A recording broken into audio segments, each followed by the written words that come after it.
Medina colony के अंदर। वैसे तो मेरी इच्छा थी मदीना कॉलोनी में हेलीकॉप्टर नजदीक उतारा जाए, हमने प्रयास भी किया, लेकिन जगह आसपास नहीं मिली। मैंने एक राउंड ऊपर से जरूर आपके लिए हेलीकॉप्टर का किया था, फिर उस समय नमाज का टाइम हो गया था, तो मैंने कहा एक बार सब लोग, अब चूंकि नमाज का समय होने वाला, तो 10-15 मिनट में अपनी बात समाप्त करूंगा। रोज मेरे भाषण आप सुन रहे हैं। सबसे पहले तो अस्सलाम वालेकुम, जोर से बोलो ना। सीताराम जी ने अपनी पूरी बात कही, आरएलपी पार्टी के विचार आपने सुने। हमारे अल्पसंख्यक मोर्चे के प्रदेश अध्यक्ष रऊफ जी मेयर साहब, जो पोखरण जैसलमेर बाड़मेर से आते हैं, और मैं तो हमेशा एक बात कहता हूँ कि बाड़मेर नागौर से शुरुआत हो जाए, शेखावाटी से अगर जेएमएम जाट मुस्लिम मेघवाल और ये सारी जाति आ जाएगी तो थर्ड फर्ट राजस्थान में बन जाएगा, जेएमएम मोर्चा राजस्थान में बनेगा। भाइयों, इस देश के अंदर आपने देखा होगा, चाहे जनता दल बने, लोक दल बना, चाहे चौधरी चरण सिंह प्रधानमंत्री बने, चाहे देवीलाल जी बने, चाहे और मोर्चे और पार्टियां, चाहे सपा, बसपा, हरियाणा या जहाँ क्षेत्रीय पार्टियां बनी, तभी सत्ता में आई जब उस स्टेट की बड़ी जातियों ने, मुसलमानों ने उनका साथ दिया। मुसलमानों के बिना कभी मोर्चा नहीं बना। देश का इतिहास उठा के देख लें। मैं मुस्लिम भाइयों से अपील करने आया हूँ कि आप खुद ही कहोगे बाद में मोर्चे की जरूरत है, क्योंकि मैं ही वो व्यक्ति हूँ जो सत्ता को ठोकर मार के 20 साल आपकी सेवा में दलित, मुस्लिम, ओबीसी, एससी, एसटी के नारे के साथ हमेशा पीड़ित को न्याय दिलाने के लिए सड़क से लेकर विधानसभा और लोकसभा तक आपने मेरा संघर्ष देखा। काम खानी समाज सहित जितनी भी मुस्लिम ओबीसी के अंदर जो जातियां हैं, जिनको राजस्थान में तो ओबीसी का आरक्षण का लाभ मिल रहा है, लेकिन केंद्र की नौकरियों में मिल रहा है, मैं विश्वास दिलाता हूँ अब लोकसभा 7 तारीख से चलेगी, इस मामले को पुरजोर तरीके से उठाएंगे और वहां भी केंद्र में मुस्लिम जो बची हुई जातियां हैं उनको भी ओबीसी का लाभ केंद्र के अंदर मिले, सारी जातियों को जो मुस्लिम समाज से बची हुई है। भाइयों, इतिहास उठा के देख लें, हमने 7 साल लड़ाई लड़ी। ये हिंदुस्तान है जहाँ सबसे बड़ी लोकतांत्रिक व्यवस्था विश्व के अंदर है, तो हिंदुस्तान के अंदर है, जहाँ आदमी को अपने मौलिक अधिकार है, बोलने का अधिकार है, अपने धार्मिक कार्यक्रमों का आयोजन कर सकता है। हिंदुस्तान सबसे बड़ा लोकतांत्रिक देश है, लेकिन जो भाईचारा अभी पिछली सरकारों के समय खराब हुआ देश के अंदर, वो आपसे कोई छिपा नहीं। लेकिन कांग्रेस पार्टी ने भी मुसलमानों के साथ धोखा किया। बरकतुल्ला खान को जब सीएम बनाया था, बरकतुल्ला साहब को, तब आधे जाट नेताओं ने, आधे किसान नेताओं ने, उनका आपस में झगड़ा हो गया था, तब बरकतुल्ला जी के साथ हो, बोले इनको बना दो, हमारा आपस में नहीं, इनके साथ हम, ये ठीक है। जब आपके साथ हम उस जमाने में रहे, 70 साल रहे, उसके बाद आप बताओ, लगातार कांग्रेस को वोट डाल रहे हो बिना मांगे। कितने मंत्री है आपके सरकार के अंदर? एक वक्फ मंत्री साले मोहम्मद जी, और वो कैसे जीते? मैंने रऊफ भाई का फॉर्म विड्रॉ करवाया। इन्होंने कहा समाज का दबाव, हनुमान जी आपका टिकट तो ले लिया, मैं क्या करूं? मैंने कहा समाज जो चाहता वही करो, आप समाज से हटके अगर लड़ भी लोगे, 10-15 हजार वोट ले लोगे, साले मोहम्मद को हरा दोगे, बाकी आपसे कुछ नहीं होगा। इन्होंने मेरी बात मानी, वो मंत्री इस बात को मानते हैं, लेकिन मंत्री बनने के बाद आप भी जानते हो मेरे समाज के कितने लोगों ने मैंने मदद करी और भी करी।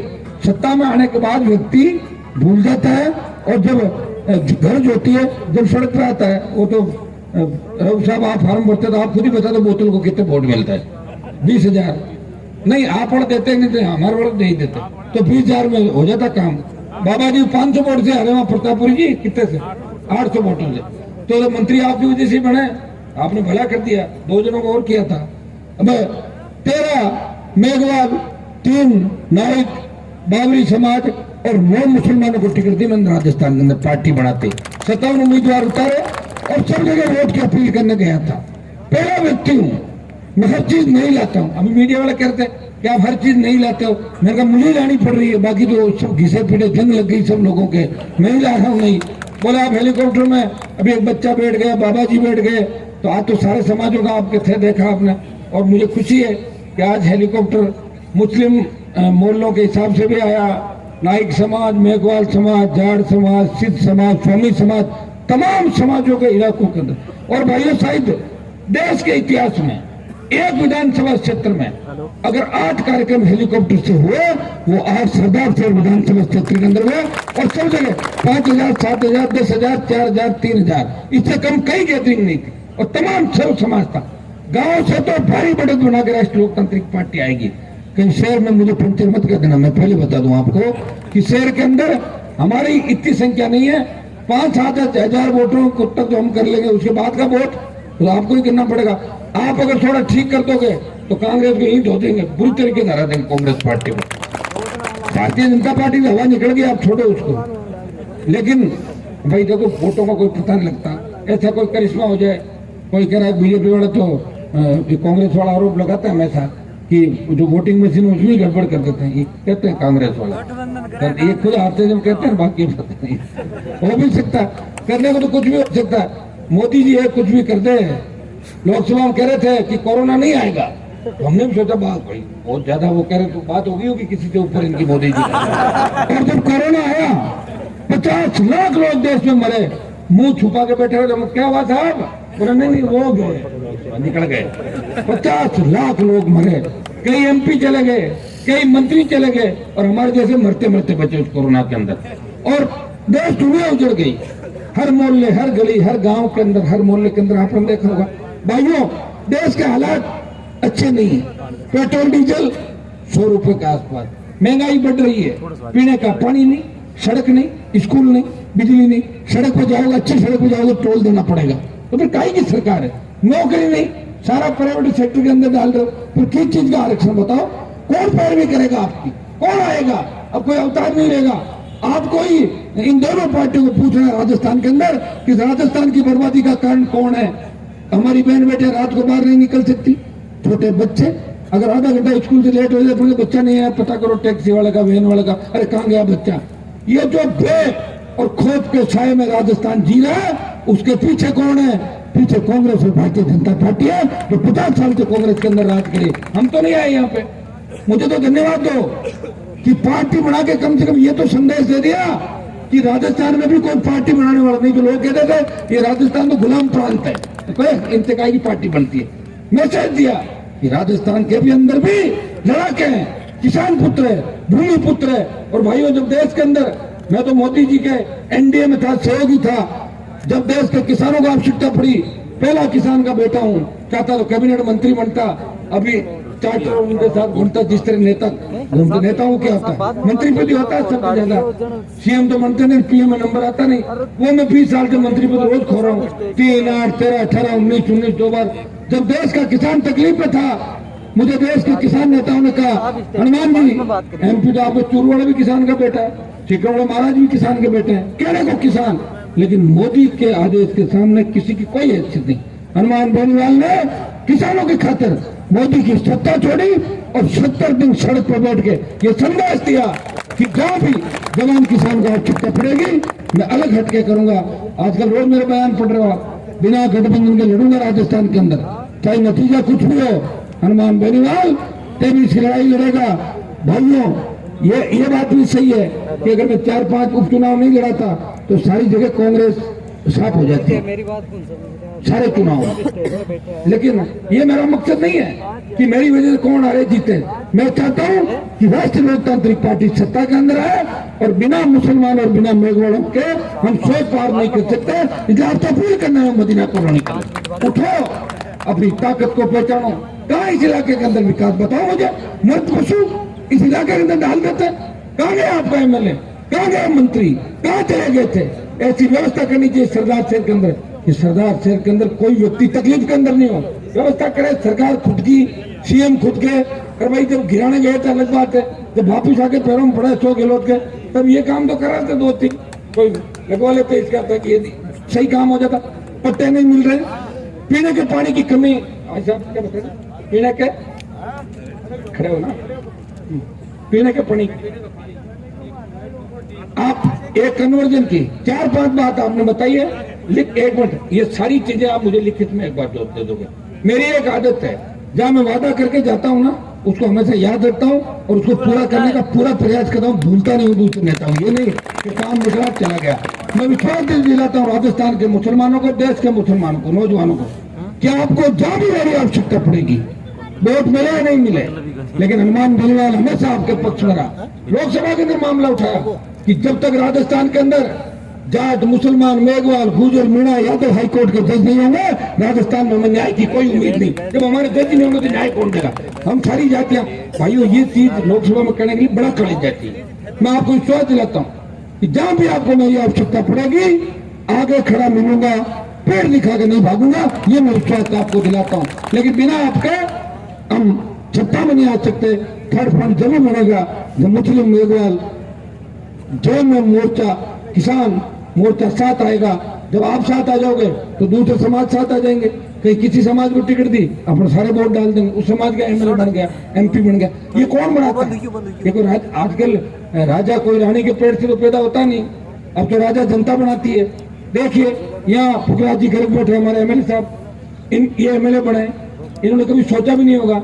इंदिरा बावरी जी बैठी मेड़ता से, किसान की बेटी है, बावरी समाज की, और सुनो कम पढ़ी लिखी है, फिर भी विधानसभा में किस तरह दाड़ती है। जब बंजारों के घर उजाड़े जा रहे थे, ये दोनों भिड़ गए थे जाके पुलिस और प्रशासन से, मुकदमा चला, सुप्रीम कोर्ट तक चला। मेरे यहाँ पे एक से एक मजबूत है। बाली जी आ गए भाई, अब लालचंद जी मुंड को, हमारी संख्या 3 है, हर उपचुनाव हम कह रहे हैं 3 को 4 तो करो बढ़ा के, 23 का चुनाव आ जाएगा तो 4 सरदार साहब से कर दो। लालचंद जी मुंड को मदद करो आप, रघु साहब भी बैठे हैं, सीताराम जी नाइक भी हैं, सारी तमाम हमारे रणदीप जो युवा के अध्यक्ष है रणदीप चौधरी, आपके भी लगे हुए जी जान से। पूरी पार्टी घर घर जाके वोट की अपील कर रही है। राजस्थान की सत्ता का रास्ता सरदार साहब की धरती से होकर निकलेगा। 5 तारीख को इस सेमीफाइनल को जिता दो, तभी इसका फाइनल मैं आपको जिता के दूंगा, ये मैं विश्वास आपको दिलाता हूँ। भाइयों, मैंने बड़ी लड़ाई लड़ी, आपको पता मेरा क्या छुटा के देख लो। लड़ने में मेरे जैसा आपको आदमी मिलेगा नहीं, जो हमेशा सच्चाई के साथ लड़ा। और काजल की काउंटर में रहते हुए मुझे कोई खरीद नहीं सका, कोई झुका नहीं सका। इसलिए प्रधानमंत्री के खिलाफ अगर बोलने की मादा कोई रखता है, हिम्मत कोई रखता है, तो पार्लियामेंट और बाहर हमेशा हनुमान बेनीवाल बोलता है और अपने लोगों का ध्यान भी रखता है। मैं चाहता तो उत्तर प्रदेश से चुनाव लड़ लेता, लेकिन मुझे पता था मेरे बाद चुनाव लड़ने से मेरी कौन कमजोर होगी, इसे मैं नहीं लड़ा यूपी के अंदर चुनाव। मुझे पता था, नहीं लड़ा, मैं कहीं नहीं गया। क्यों जाऊं, मुझे क्या करना? मेरा मकसद 23 का राजस्थान है, 23 में मदद कर दोगे राजस्थान में तो मैं तो फिर देश के अंदर चल पड़ूंगा, आप जैसा कहोगे लोगों के साथ होगी। ये बड़ा तीसरा मोर्चा। अब आप सोचो कि उस राहुल गांधी जो भारत जोड़ो यात्रा कर रहा है, आप छोड़ दो तो कितना ही कुछ कर ले। कांग्रेस अब देश में सत्ता में आना मुश्किल हो गया। ये भारत जुड़ेगा तो नहीं, 5 साथियों के घर जरूर छोड़ देगा। जिस तरह के फोटो आ रहे हैं मीडिया में और जिस तरह के वीडियो वायरल हो रहे हैं, मुझे लग रहा है गड़बड़ कोई दूसरी नहीं हो जाए। बस यही चिंता हमें सताई जा रही है और इसकी वजह से मैं दुबला होता जा रहा हूँ। आप देख रहे हैं। आप सबको पुनः अपील, मैं आपके बीच वोट मांगने आया हूँ। अशोक गहलोत मदीना कॉलोनी में नहीं आए और नहीं कोई बीजेपी के नेता है। हनुमान बेनीवाल आया है, सारे विधायकों को साथ लेके हर मोहल्ले में घूम रहा है, गली गली घूम रहा है। तो आप आशीर्वाद और वोट तो हर बार देते हो, 10 महीने बाद फिर दे दोगे। वोट तो वार्ड पार्षद का भी देते हो, नगर निगम का, नगर परिषद का देते हो। आप सोचना, अब तो हनुमान जी खुद आए, हमारे लिए हमेशा लड़ते हैं, अब बार उनके नाम का वोट दे देंगे। एक वोट जो मांग रहा हूँ और क्या मांग रहा हूँ। वोट दे देने के बाद अगर ये जो कांग्रेस वाला है ये जीत भी गया और 10 दिन बाद आप खुद ही कह दोगे बहुत बड़ी गलती हो गई, हनुमान जी ने समझाया था, माने नहीं।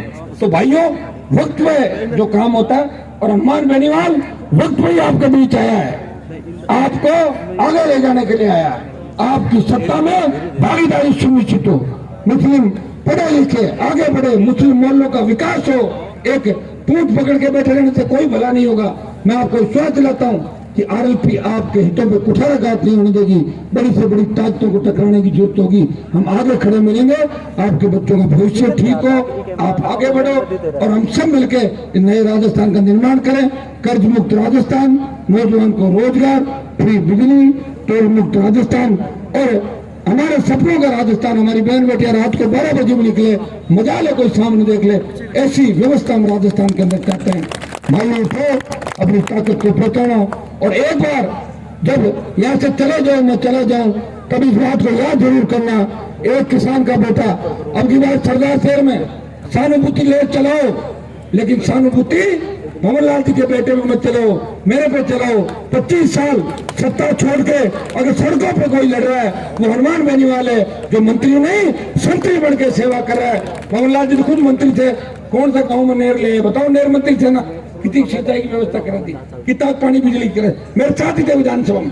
भंवरलाल जी कई बार जोश खाते तो वो क्या बोलोगे, बोलना ना थे बोलो, थे कभी नहीं बोले। और वो पीछा था, वो मेरे पास ही पीछे बैठता था, मैं बीजेपी ने मुझे निकाल दिया था पार्टी ने, पीछे सीटें थी, पिताजी खड़े होते थे, वो क्या पिताजी आज बोलो क्या, बोलो नहीं मैं तो पानी पेशाब कराऊंगा। इसके अलावा भंवरलाल जी और पीछे को मैंने विधानसभा के अंदर बोलते हुए नहीं देखा। ऐसे लोगों को क्या कराओगे।